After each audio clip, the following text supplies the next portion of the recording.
No vídeo de hoje eu vou mostrar tudo o que você precisa saber quando você for viajar para um lugar que precisa usar o inglês. Eu vou mostrar diversas frases que você pode utilizar durante a viagem. Então é isso que nós vamos ver no vídeo de hoje. Vamos lá. Começando pelo aeroporto. Quando você chega no país, no lugar que você vai falar o inglês. Para perguntar onde fica o balcão do check-in, você pode fazer a pergunta: Where is the check-in counter?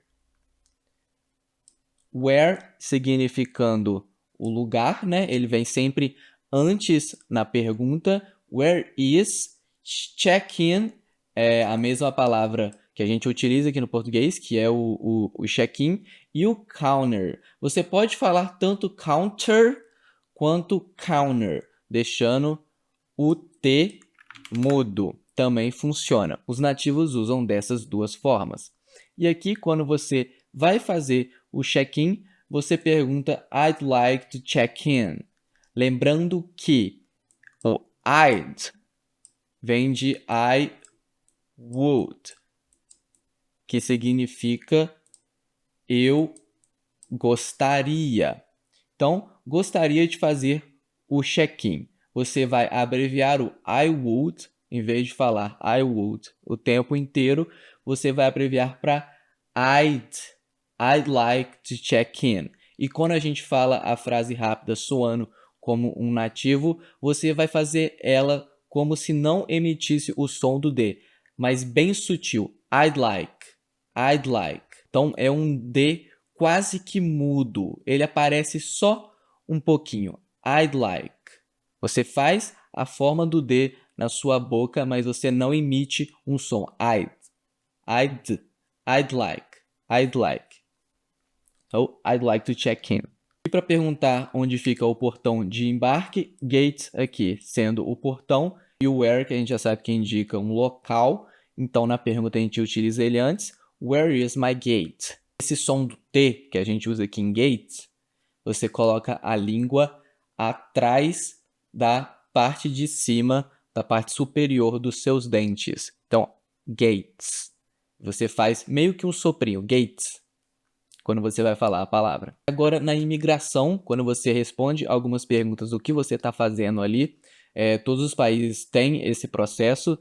Você primeiro vai falar o porquê você está visitando aquele país. Então, pode ser I'm here for tourism.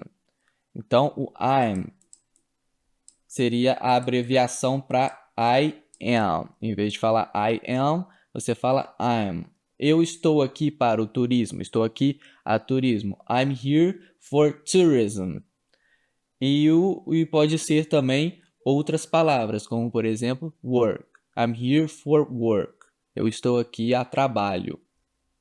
Também é outra opção que, se você realmente estiver lá a trabalho, você pode utilizar.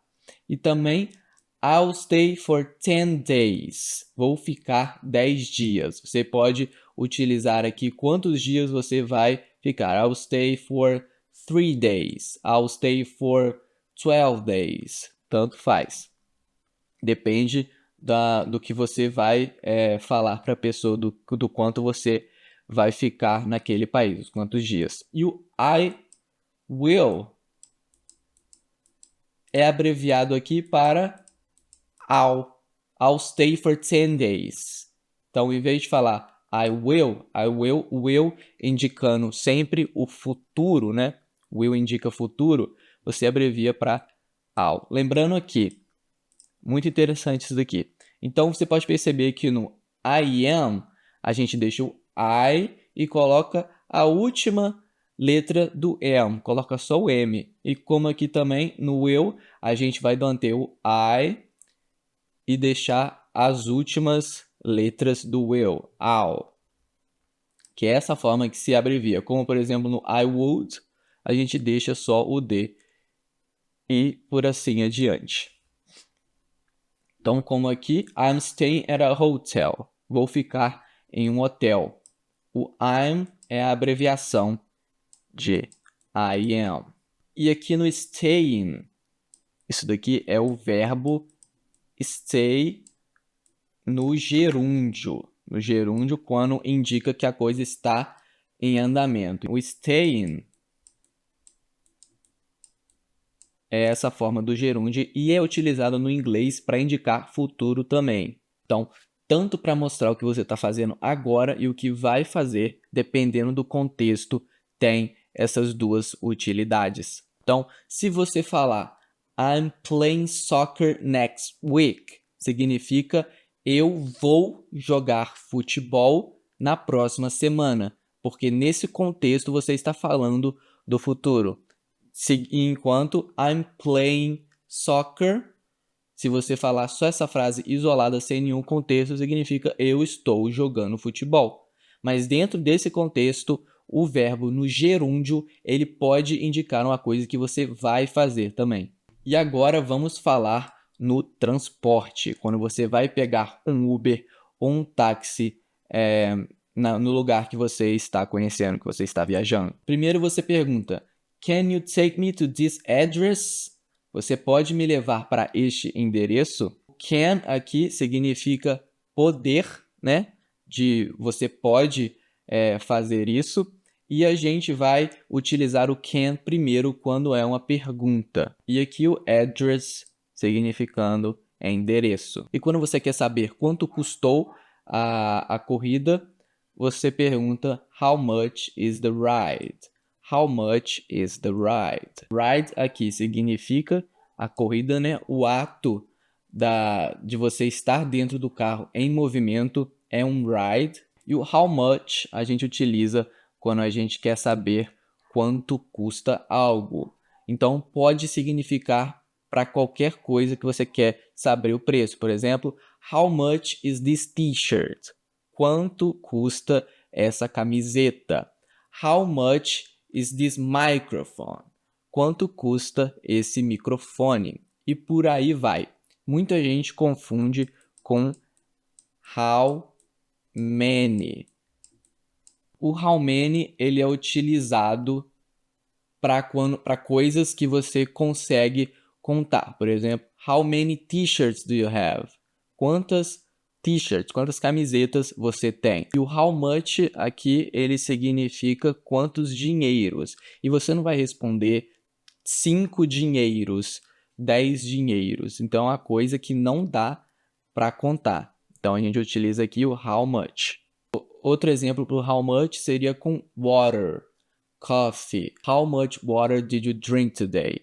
Quantas águas você tomou hoje? Não tem como contar a água, então a gente utiliza o how much. E quando você vai finalizar a corrida, você pede para a pessoa te deixar nesse local, você fala stop here, please. Ou please stop here. Pare aqui, por favor. E agora, quando você está no hotel. Chegando no hotel, você vai utilizar essa expressão aqui que a gente já conhece, né? Que é o I would com abreviação. E vai falar I'd like to check in. Eu gostaria de fazer o check-in. Lembrando sempre, I'd like. Dessa forma. What time is breakfast? Você está perguntando que horas é o café da manhã. What time? Que horas? Breakfast é a palavra para café da manhã. E uma pergunta aqui muito útil que vai salvar você é Can I have the Wi-Fi password? Você pode falar a senha do Wi-Fi.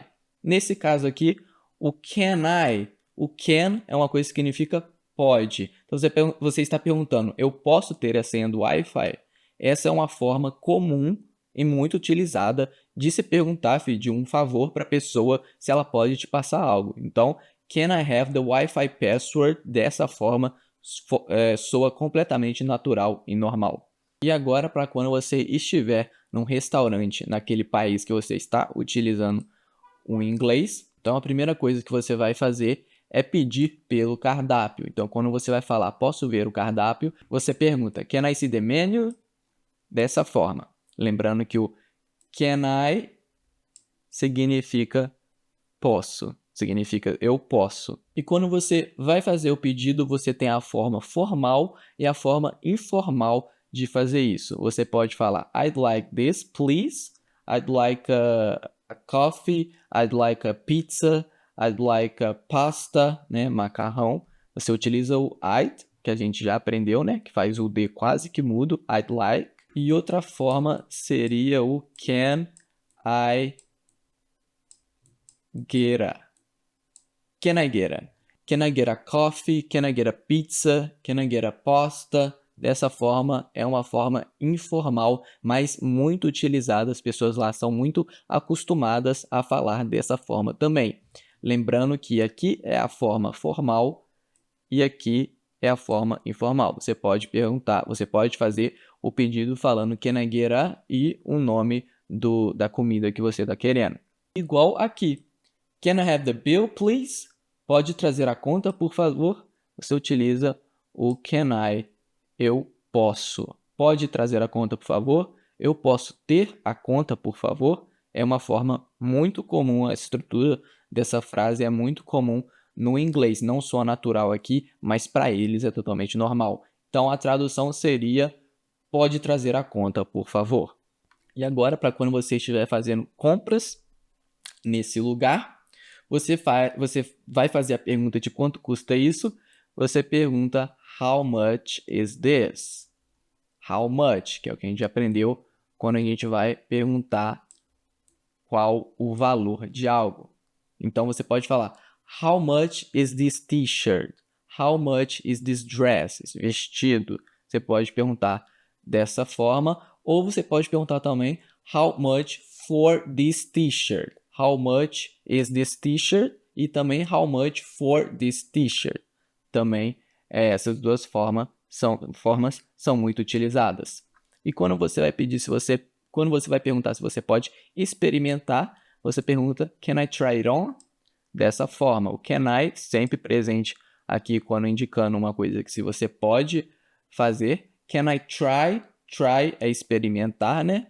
Can I try it on? Can I try it on? Dessa forma. Tente repetir comigo. Can I try it on? Essa forma aqui mais rápida para soar como um nativo. E quando você vai levar um produto, você fala I'll take it. Vou levar. Essa é uma forma muito utilizada pelos nativos. Eles falam I'll take it. Em vez de falar I will take it, eles falam I'll take it. Que a gente já sabe que isso daqui, o I'll, é a abreviação para I will, indicando o futuro. E agora, para pedir informações, primeira coisa que você vai chegar para falar para a pessoa é excuse me, com uma forma de educação. Como a gente viu também aqui na primeira pergunta, where is the check-in counter? Você pode colocar um excuse me na frente para chamar a atenção da pessoa, para a pessoa saber que você quer pedir uma informação dela. Você chega, excuse me, where is the check-in counter? Você pode falar dessa forma, que é uma forma educada de se fazer. Então, você pode falar I'm lost. Você pode falar excuse me, sir. Dá licença, senhor. Eu estou perdido. Estou perdida. I'm lost. Could you help me? Could you help me? Você pode me ajudar? E aqui o could é quando é uma forma de indicar o poder como can, mas o could ele te dá a opção de fazer aquilo ou não. Você pode fazer aquilo, mas talvez se você não quiser fazer, você não faz. Então, could you help me? Could you help me? Essa pergunta aqui indica, deixa em aberto se a pessoa vai ter a vontade de te ajudar ou não. Dessa forma, é educada e formal. Você não está sendo muito intrusivo falando com a pessoa. Soa mais educado. Could you help me? Ou could you help me? Também são essas duas formas de pronunciar essa frase, estão certas. E a pessoa começa a falar um inglês muito rápido, você não está entendendo nada, você vai pedir para a pessoa falar mais devagar. Você vai utilizar de novo o could, quando você está dando essa opção para a pessoa para ser mais educado, você perguntar could you speak slower? Ou could you speak slower? É a forma de perguntar se a pessoa pode falar mais devagar. E agora para emergências, pessoal, esse daqui é muito importante. Quando você vai falar que você precisa de ajuda, você vai utilizar o need. O need indica precisar de algo. Então, I need help. Eu preciso de ajuda. Call the police. Ligue para a polícia. E where is the nearest hospital? Onde fica o hospital mais próximo? Com where indicando local, né? Você coloca o where no começo da pergunta. E essa palavra aqui, hospital, você vai falar com R no lugar do T. É assim que os nativos falam, hospital, dessa forma. Então, bom pessoal, esse foi o vídeo. Deixa o seu like e se inscreve no canal para não perder mais nenhum dos outros vídeos que eu vou postar. Vou continuar postando esse tipo de vídeo aqui. Meu nome é Marcos Calais, eu ensino inglês para iniciantes e falou!